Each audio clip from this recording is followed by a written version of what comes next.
भारतीय संविधान की सीरीज में आज एक नया टॉपिक है 1909 का भारत परिषद अधिनियम। इससे पहले के 1892 तक के अधिनियमों को हमने लगातार बैक टू बैक पढ़ा और आज हम पढ़ेंगे एक नए अधिनियम को। इस अधिनियम को एक अन्य नाम से भी जानते हैं, मार्ले मिंटो सुधार। इस अधिनियम को एक अन्य नाम से भी जानते हैं, मार्ले मिंटो सुधार 1909। इनके बारे में मैं बता दूं कि जो मार्ले थे ये भारत के राज्य सचिव थे।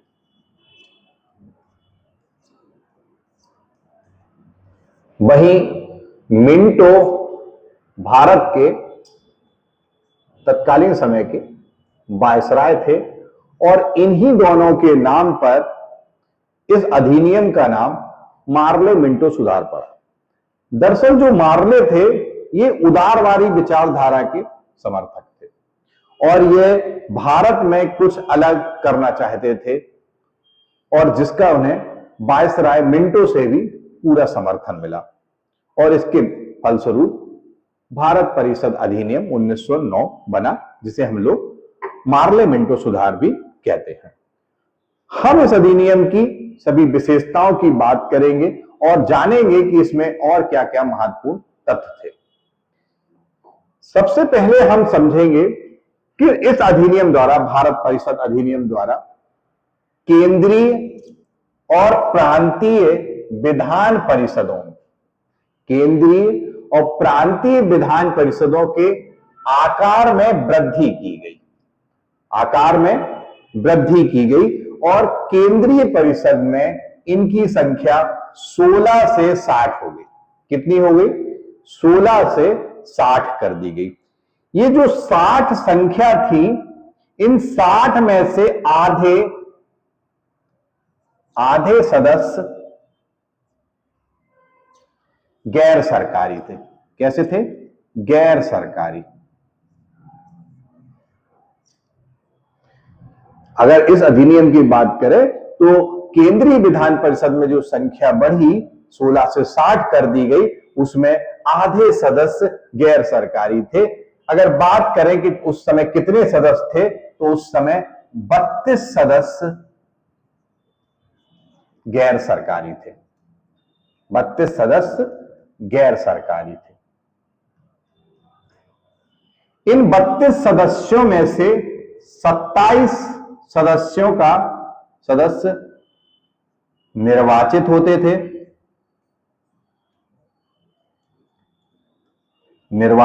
थे, और 5 सदस्य नामजद होते थे। 5 सदस्य नामजद होते थे। फिर से समझेंगे इस पॉइंट को कि इसमें केंद्रीय और प्रांतीय विधान परिषदों के आकार में काफी वृद्धि कर दी गई और केंद्रीय परिषद में इनकी संख्या 16 से 60 हो गई। इन 60 सदस्यों में से आधे सदस्य गैर सरकारी थे। लगभग 32 सदस्यों को गैर सरकारी सदस्य थे इसमें, जिनमें 27 सदस्यों का निर्वाचन होता था या निर्वाचित होते थे और 5 सदस्य नामजद होते थे। ठीक है, ये पहली विशेषता। दूसरी बात अगर हम करें तो प्रांतीय विधान परिषद में भी इनकी संख्या एक समान नहीं थी। इस पॉइंट का मतलब यह है कि जो प्रांत थे उन प्रांतों में अलग अलग प्रांतों में अलग अलग संख्या बढ़ी, अलग अलग प्रांतों में अलग अलग संख्या में वृद्धि की गई। जितने प्रांत थे सब में जरूरत के हिसाब से सदस्यों की वृद्धि की गई। ठीक है, ये इसका सबसे विशेष पॉइंट था। अगले पॉइंट की तरफ अगर हम विशेषता की तरफ बढ़े तो इस अधिनियम ने केंद्रीय परिषद में सरकारी बहुमत को बनाए रखा, लेकिन प्रांतीय परिषद में गैर सरकारी सदस्यों के बहुमत की अनुमति मिल गई। गैर सरकारी सदस्यों के यानी कि वे सदस्य जो कंपनी के नहीं थे, गैर सरकारी सदस्य बाहर से आते थे, उनकी बात कर रहे हैं कि उनको बहुमत की अनुमति मिल गई।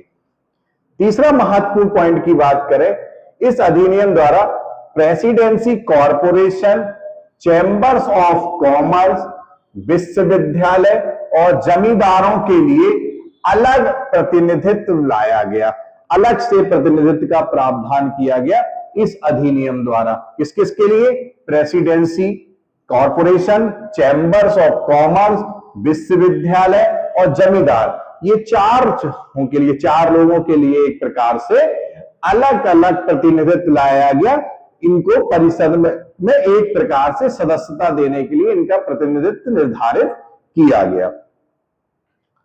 अगली विशेषता है पार्लियामेंट सुधार की कि इस अधिनियम के अंतर्गत पहली बार किसी भारतीय को वायसराय और गवर्नर की, पहली बार किसी भारतीय को वायसराय और गवर्नर की कार्यपालिका परिषद के साथ एसोसिएशन बनाने का प्रावधान किया गया। फिर से समझेंगे कि इस अधिनियम के अंतर्गत पहली बार किसी भारतीय को वायसराय और गवर्नर की कार्य परिषद में के साथ एसोसिएशन बनाने का प्रावधान किया गया।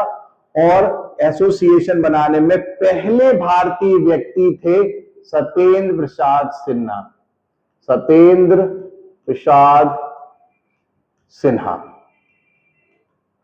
ये सत्येंद्र प्रसाद सिन्हा, ठीक है। और इन्हें जो काम सौंपा गया या इन्हें जो सदस्य बनाया गया वो थे ये विधि सदस्य, इन्हें बनाया गया विधि सदस्य। अगली विशेषता की बात करें इस अधिनियम की कि इसमें दोनों स्तरों पर विधान परिषदों के कार्यों का दायरा बढ़ाया गया, कार्यों का दायरा बढ़ाया गया, यानी कि उदाहरण के तौर पर समझ सकते हैं कि अनुपूरक प्रश्न पूछना, बजट पर संकल्प रखना, अपनी बात रखना, बहस करने का अधिकार मिल गया इनको, बहस भी कर सकते थे, बात रख सकते थे, बजट पर अपना संकल्प रखने का इनको अधिकार मिल गया। अगली विशेषता की इसकी बात करें इस अधिनियम की, ये बहुत महत्वपूर्ण विशेषता है। इस अधिनियम ने पृथक निर्वाचन प्रणाली या पृथक निर्वाचन के आधार पर मुस्लिमों के लिए सांप्रदायिक प्रतिनिधित्व का प्रावधान किया। क्या किया? मुस्लिमों के लिए सांप्रदायिक प्रतिनिधित्व का प्रावधान किया। सांप्रदायिक प्रतिनिधित्व,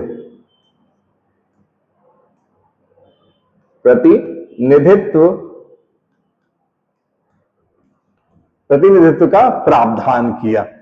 इसमें क्या था कि जिस क्षेत्र से, सपोज दैट एक कोई क्षेत्र मान ले रहे हैं, क्षेत्र है ए, उसमें अगर अंग्रेजों ने निर्धारित कर दिया कि कोई मुस्लिम सीट है वो, ठीक है, तो उसमें जो चुनाव लड़ेगा वो मुस्लिम होगा और जो वोट डालेगा वो भी मुस्लिम ही होगा।